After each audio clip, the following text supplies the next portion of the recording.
again, another green day for Bitcoin. But I'm coming to you today from Dubai, disturbing my break, to give you guys a really important, huge warning, because the skew now is to the downside. And it'd be silly of me to just pump you guys up and say, guys, we're gonna head to the sky, we're gonna head to the moon, we're gonna head to the moon. Everything is showing we are overextended right now, and it would be irresponsible for me to just add to the fuel. And I know many other YouTubers are doing so. I know it's very easy for everybody just to jump onto the FOMO right now, but I've got to be real. Like I've said, you cannot bet against Bitcoin. There's no guaranteeing it doesn't just keep going up. But there's a lot of things that are producing confidence to say we are very overextended. RSI, hugely overextended. We've not seen RSI at these levels for a very long time. If Bitcoin's price falls 20%, if Bitcoin's price was to fall 20%, you have $10 billion of liquidations to the downside. $10 billion would be liquidated to the downside. If Bitcoin rises by the equivalent 20%, there's 1.2 billion of liquidations. So the main liquidations are if you to move the market to the downside. So you've got to be asking yourself, if you're a market maker right now, if you're somebody who makes the market and you're a big whale and you want to grab some liquidity, you're going to go up or you're going to go down? You're going to go down. There's $10 billion of liquidation, just 20% away. And so it's our responsibility. Look at that cruise ship. Flipping massive. Massive cruise ships like Bitcoin. So it's our responsibility to make sure that we analyze both those scenarios and get prepared for it. Are you prepared for a 10, 15, 20% dip? If it doesn't come, who cares? But are you prepared for it? Have you put something in place to say, oh, hang on, there's a very big reality. It's a possibility that we get this fall. Am I prepared for it? Have I got cash on the sidelines? Have I reduced my leverage to make sure I'm not getting wrecked? Have I been chasing green candles, which of course, if we fall 20%, I'm going to take the brunt of it? You've got to ask yourself, are you doing these things, right? It's really important, because if all the indicators are showing you there's a huge warning and this market's overheating, it's overextended, super excited, before the halving even, we're close to all-time highs at 69,000. You've got to be cautious. Now, at the same time, of course, we understand we're heading into a bull market. The medium-term prognosis is we're going to have fun times. We're going to have fun times. We're going to break through 69,000. I get it. We're going to go towards 100,000 and get some real good excitement into this market. I get it. But right now, what do you see? Right now, you see a lot of FOMO. Right now, you see a lot of people talking about crypto who don't necessarily care about crypto, and they're buying in at peaks. And like I said to you yesterday, those are the exact hands which will panic sell. Those are the exact hands which don't really need an even 10% fall for them to panic. They can panic at 5%. They can panic at 7, 8%, they'll start to feel it. So you've got to ask yourself, are you prepared for that? So let's jump into the charts now. All right, guys, let's get a quick check-in on the charts. And you can see yesterday, Bitcoin had a little bit of a red day after a powerful day before, right? You saw on Wednesday, we were up 9.53%. Yesterday, down 2%, nothing too shabby. And today, opening up in the green. The key resistance area continues to be from that 65,000 area.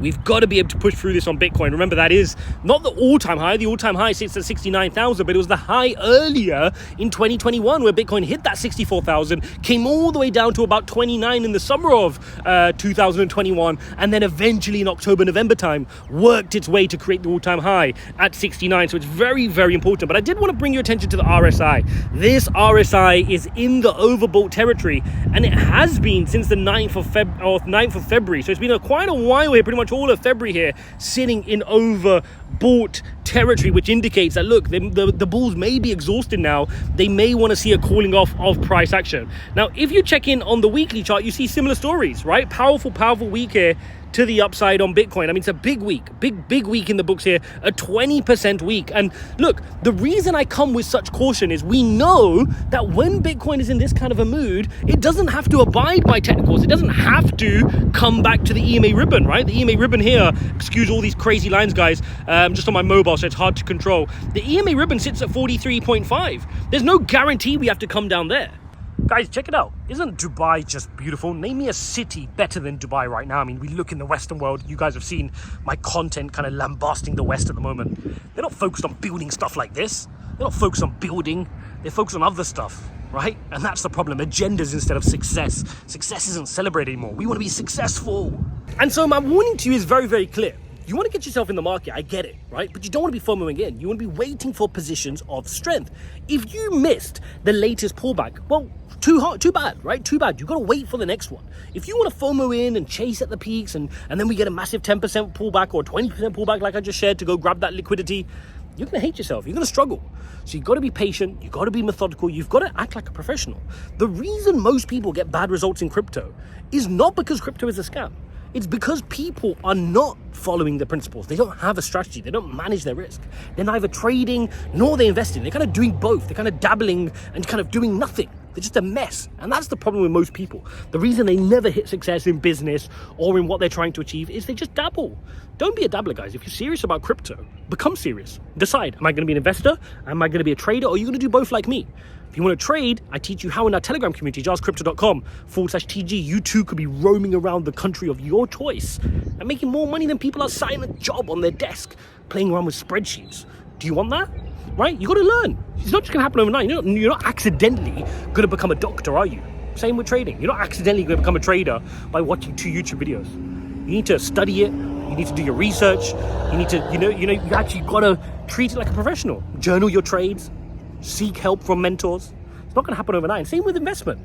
Do you have an investment portfolio? Have you sat there and said, these are the things I want to do in my portfolio? You've got to write it down. If you don't have that clear plan to say, this is how much Bitcoin I want to hold, this is how much Ethereum, these are the projects I want to hold, and here's the reason why, even better, how about you write one sentence of why you like that project? How many of us do that? Nope. Far easier to go, oh, this guy told me to buy XRP, so I bought loads of XRP. This guy told me to buy Solana or Casper, and you just kind of dump it all in. And then suddenly when the price falls, you wonder why you panic and you have no conviction to hold a project for 6 months, 8 months, 9 months. You don't have the conviction. And then it pumps later on. You're like, oh, I'm such a fool. Come on. Treat it like a professional, guys. That's my biggest message to you. Write down your portfolio because this bull market's here. I told you, it's not going to wait for anyone. When Bitcoin's in this mood, it happens. And we know that after Bitcoin, we'll get altcoins. After altcoins, we'll get the meme coins. We'll get crazy NFTs again. All of this bull market hype is going to come back. We've seen it before. If you've been here in previous cycles, it gets fast, it gets hectic, and there is a lot of money and gains to be made. But you need to be switched on. You need to be methodical. You need to have a plan. You're not going to get there by luck. You're not going to stumble your way to success. You need a plan. Write it down, execute on it ruthlessly, and watch and see how your crypto journey evolves. Thanks for watching, guys. If you appreciate top updates, even when I'm on my jollies, and smash up the likes. Don't forget to subscribe, and I'll see you in the next one.